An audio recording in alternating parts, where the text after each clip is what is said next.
stop, a place that we frequent. It's 2025. I'm with the homies at the Mondo booth. A lot to talk about. Gentlemen, before we get into it, how's it going for you? It's Wednesday night preview night. It's already crazy. We made it. Yeah, we were just telling someone that we feel like the whole year is that scene of the Thing pulling the ship in the previews. Yeah. And then when we get here, we're like, boom, everything, boom, boom, boom. Everywhere you look in this booth, it's like hit, heater. So like we're just so stoked to be on the floor. We've been waiting for this, so we're thrilled. Yeah. Hey, before we get started, two things. First thing, so you brought Fantastic Four, but before that, another big movie this month was Superman, and I came out of it fantastic film. Yeah, I loved it. First thing I thought to myself, man, I really want that vinyl. I wonder who's going to be selling that. I went online, nothing. I get on Instagram, maybe like a day or two later, algorithm, Mondo exclusive, Superman vinyl. Yep. The easiest pre-sale that I ever had to do in my life. It's such a good soundtrack. Why is it not here though? So that one is, all the Superman stuff came in hot. Yeah. It's also very like hush hush, tight lips. So like everything comes down to like timing and being in line with the marketing and the campaign and when Warner Bros. Wants to release their assets and stuff like that. Okay. So it's just being in line and playing right with WB, How did it feel to get that? It's a hot commodity, and y'all are right at the front of the charge here. I mean, Cam, come here. This is Cam. I don't know if you've met Cam before. I haven't. What's up, Cam? Not here, man. Cam's our label manager. Okay. So Hello. Hang on with us here. Yeah. Cam, talk about the Superman vinyl and like getting that and like getting and the timing around that. Yeah, man. Like, so we like. Grab it. Yeah, Superman was cool. As soon as we kind of heard that movie was like going to be coming out around this time, like I think we asked about it last year. We're like, we need it, please. So yeah, our friends at Water Tower Music, who control like pretty much every Warner Brothers like new release, we asked them and they're like, we'll let you know. and that's, we're like, we hear you. We'll hear you. We hear you. Yeah. And they're awesome. We love them over there, and they eventually they're like, let's do it. What was that text message when y'all got the green light? We're just internally like, we got it. Yeah, no, we're like it was like company like, we got Superman. And so the way like these big productions work, they don't tell you anything. Like we didn't know how long the album was gonna be. We didn't know if it was gonna be 1 LP, 3 LP. Because sometimes like these big movies, they have a lot of music for them. So like we made like multiple different packaging options to show them. We're like, all right, here's what we're thinking if it's a 3 LP. Here's if it's a 2 LP. And then it ended up being 2, and so and like we didn't have a lot of images to work off of, so we're like tight. Everything was really tight with this one. So like, which is kind of fun because it's like sometimes you're like, it kind of inspires you to get more creative when you don't have a ton to work with. You don't have that when you're like searching through Netflix and you're like, oh, there's so much to watch. I don't know what to pick. So it's like you get a couple things and you're like, all right, I think we can do some really strong, like striking imagery with these pictures. So Alan Hines is the designer for that release. He did a great job releasing it. Score is awesome. It's got the Iggy Pop song on there too. It's got the Crab Joys song on there. So it's a really fun listen. It's a really good record. I'm super excited for it. And I was like, oh, my boys got it. I was so excited, man. And I swear, like, again, I was just like, man, I enjoyed the movie so much, and I was like, I need the soundtrack. I'm a big vinyl collector, and I was just like, well, who the hell's selling it? And then the algorithm was like, but by the way. Well, I'm glad our marketing is working. Absolutely. Glad to hear. Absolutely. Speaking of insiders, though, I heard from a trusted source. You all have a panel this Comic-Con, right? And the trusted source told me to inquire about what 112 Teenage Mutant Ninja Turtle information might you be able to share? Oh, well, 1/6, we're bringing out a brand new, we just debuted Donatello right here at the booth. And this is our Mondo verse. Let's take a walk over here. Let's look at this real quick. So we have this line that we refer to as the Mondo verse line, which is basically, what if Mondo had the opportunity to reinterpret these characters from the ground up?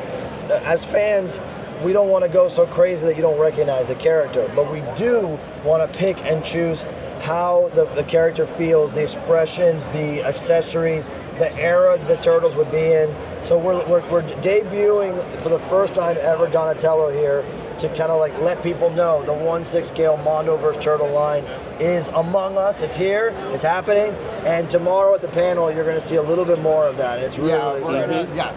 We're gonna definitely go into the whole point of doing this. If we were gonna go back into Turtles, was we need to tell a story with these characters, and we need to tell a story that excites us. Yeah. And we're all big fans of the Jim Henson '90s movies. I mean, the first Turtles movie is to this day one of my favorite movies of all time. Yeah. I can rewatch that at any time in the day, and those designs are ingrained in my head and in your head, and probably your head. Yes, sir. And so this is like a spiritual, homage, like what if scenario if those characters kept going, but like all the wackiness from the cartoons came into play. Right. Yeah. Like Krang appeared and was like, "Hey Shredder, here's some robot foot soldiers." Instead of like the little kids you were hiring, you know, the steel TVs. And by the way, giving cigarettes to nobody talks about the influence that we were experiencing at the time. They're smoking tobacco, playing pool. It was literally like a Pinocchio. It was like Pleasure Island. Pleasure Island. I was expecting them to turn into donkeys. Yeah, Craig is literally in getting in the way of these kids being ruined. It's like, okay, let's just use robots. You don't need children. Let them have a future. They're irresponsible. You can't, So robots are better. So in our Turtle universe, it's still in the 90s. So all the accessories, the tech has to be 90s tech, 90s accessories. Nothing is ahead of like that era. Yeah, and like Hector said, and they have just battled Shredder with Krang's power for the first time. They just battled the Mousers for the first time. Donnie, of course, being the tech genius that he is, took a couple of beat-up Mousers and retrofitted them to be helper drones for the Turtles. Yeah, they're Mouse Bros. Yeah, Mouse Bros. So now, like, he's got a little assistant here with these little hands that he can grab stuff with. And then this one is basically like a reconnaissance. Yeah, he's got a camera in his mouth. They have flashlight for eyes. So all the detail put in here, like him and I spent so much time just like talking and messaging on the phone. We've written like essays to give to the artists. Like, this is what we're thinking. Whenever you get the time, if you like sit here and look at Donnie, you can see like, oh, he has a fanny pack. Oh, that knee pad is actually from the 90s. Those are specific designs that are all homages to those designs. And the elbow pads is another different design. And then like we also wanted it to where like, well, what if they built and made their own things and found objects? So like one of his knee pads is tire threads. They just put together. So it's like, but we have a lot of little nods in here. Like for Donnie, he has a wrench, he has a screwdriver, he's tinkering. His watch over here, he has a calculator watch on his hand. That was their flex in the 90s. Over here, he's got a controller glove that has a very, a gaming console controller and a calculator to control his mousers. And, stuff like that. It's all about, he has 9-volt batteries. We're building lore. We're building lore. We're building a story with these. And hopefully, if we're successful, the figures should feel like the next phase of the story being told little by little. So one of the accessories is the Metalhead head that Donnie's building in our universe. So maybe down the line, Metalhead is a figure fully constructed because Donnie just finished him, right? So you're gonna see tomorrow at the panel a little bit more of the lore being developed into the next releases. Donnie wouldn't just design for himself. He'd have to do something cool for his brothers, right? So they would have some of that stuff. Yeah, man. Okay. Yeah. Okay.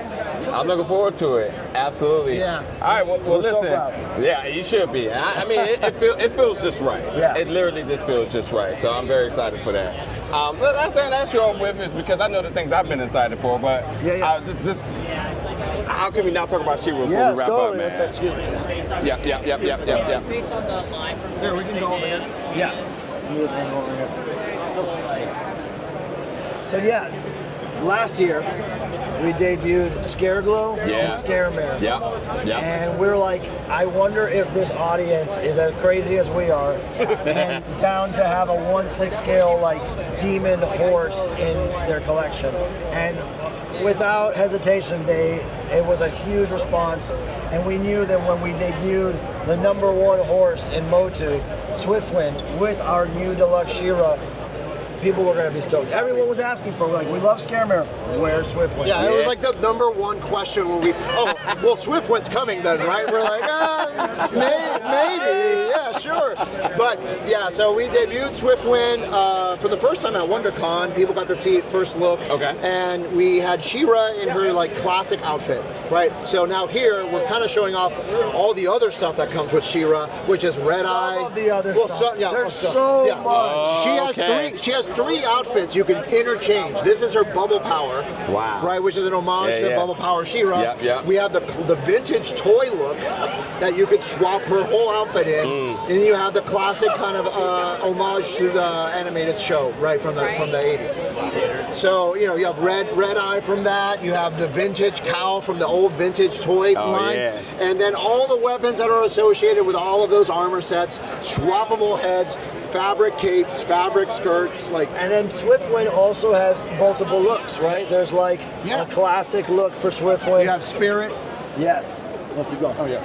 Yeah. So here, you have classic Swiftwind, which is like kind of his original look, which people love. So we knew we had to include that as fans because you know we're taking liberties with redesigning the armor, redesigning things, including those little nods. I think help people feel like more comfortable. It makes me more comfortable as a fan, right? And then you know nods to the show. You have Lookie, you have the baby Swiftwind, and so you know, and this whole thing is going to be one big package. Wow! All of this comes together. Wow! And plus everything we're not showing for She-Ra.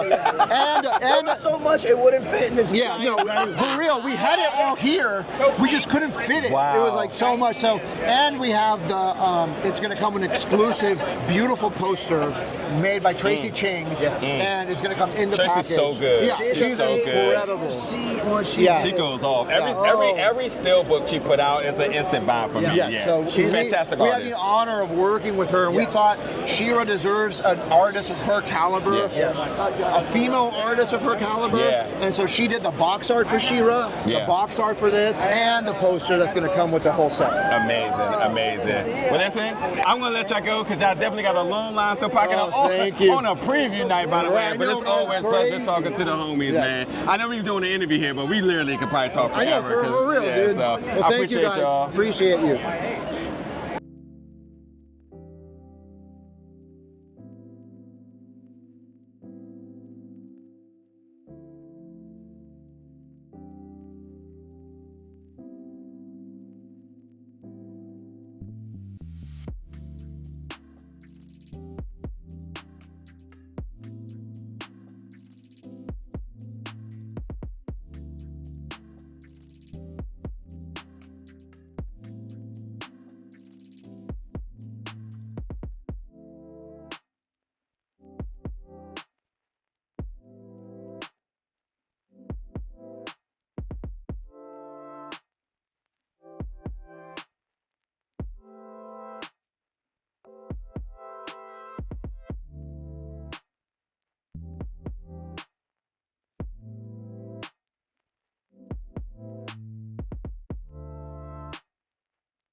Ridiculous.